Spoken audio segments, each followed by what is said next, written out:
제가 책을 좋아하고 많이 읽으니까 사람들이 그 책 어땠냐고 물어올 때가 종종 있어요. 근데 설명이 막상 잘 안 나오는 거예요. 읽은 게 분명한데 내가 그 책이 왜 좋았는지, 왜 별로였는지 기억이 잘 안 나더라고요. 아, 나 진짜 책 제대로 읽고 있는 거 맞나 싶었습니다. 저는 10년 넘게 거의 매일 책을 읽어오면서 다양한 독서 방법을 시도해봤는데요. 그런 시행착오들 끝에 하나는 확실해졌습니다. 10년 전으로 돌아간다면 전 무조건 이렇게 읽을 거예요. 오늘 영상 함께 하시면 여러분은 제가 겪었던 그 시행착오를 굳이 반복하지 않으셔도 될 거예요.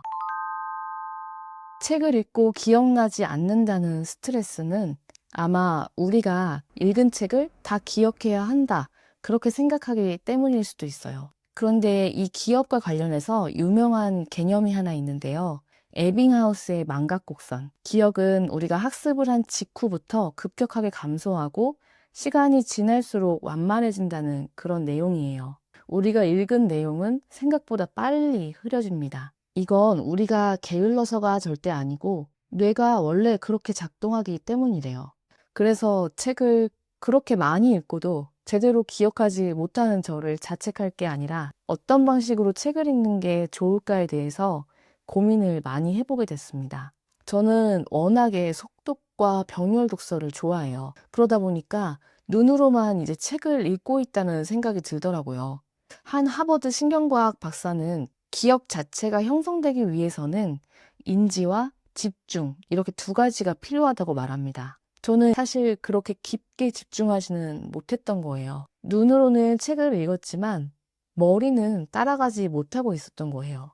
그래서 저는 다시 10년 전으로 돌아간다면 우선 저의 집중을 방해하는 스마트폰부터 치웠을 것 같아요. 한 줄 읽고 폰 확인하고 한 페이지 보다가 카톡 체크하고 또 알림 울리면 집중 흔들리고 그런 환경 속에서 꾸역꾸역 독서를 하는 것보다 애초에 불필요한 모든 알림음에 반응하지 않을 수 있도록 비행기 모드로 바꾸거나 핸드폰을 치우는 걸 독서의 시작으로 할 거예요.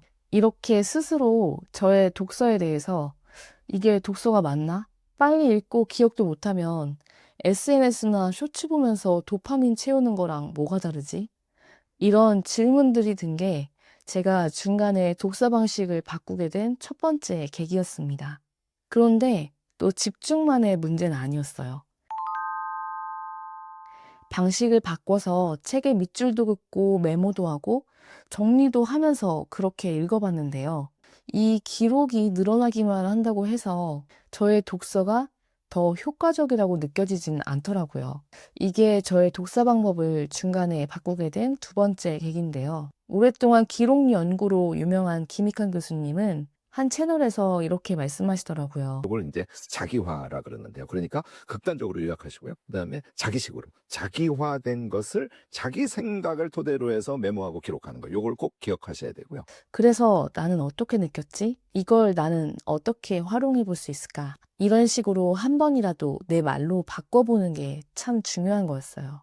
그래서 제가 10년 전으로 다시 돌아간다면 기억을 붙잡기 위해서 하는 메모가 아니라 생각을 좀 확장시키기 위한 그런 메모를 많이 남기는 방법으로 독서를 할 거예요. 노트나 책같이 이제 여기저기 흩어진 기록들은 사실 나중에 또 찾아보려고 하니까 쉽지가 않더라고요. 못 찾으니까 그냥 찾다 포기할 때도 많고요. 그런데 요즘 이제 재밌게 독서 기록하기 좋은 툴도 많더라고요.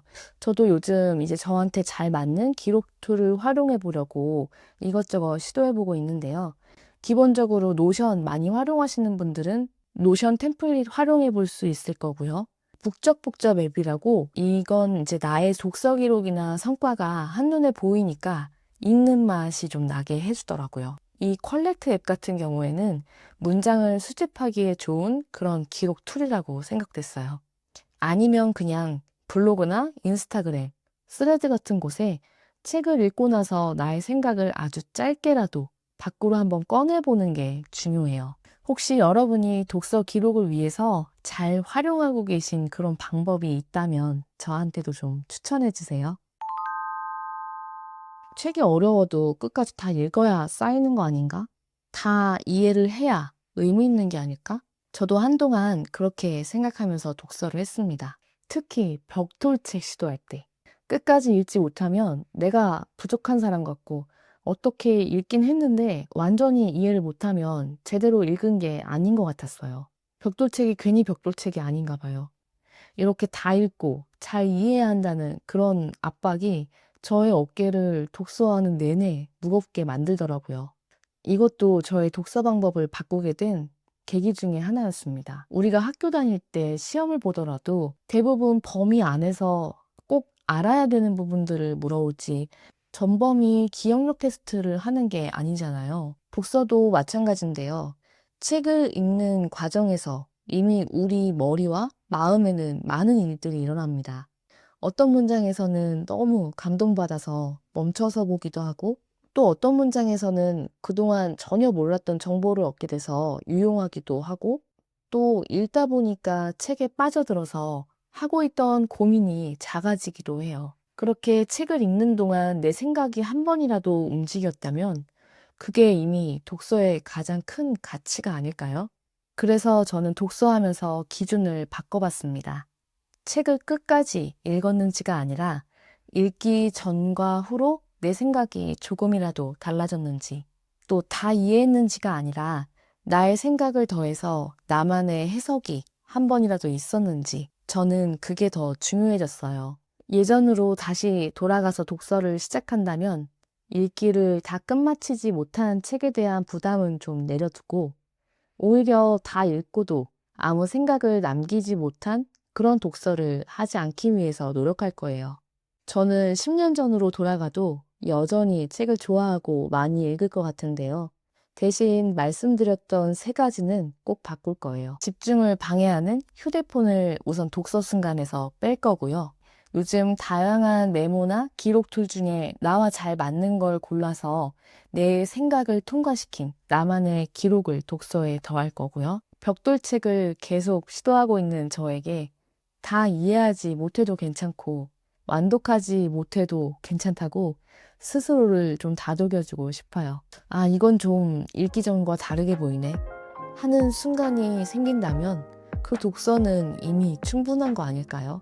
혹시 여러분도 어떤 독서 습관을 좀 바꾸고 나서 달라진 점이 있으셨다면 댓글로 많이 남겨주세요.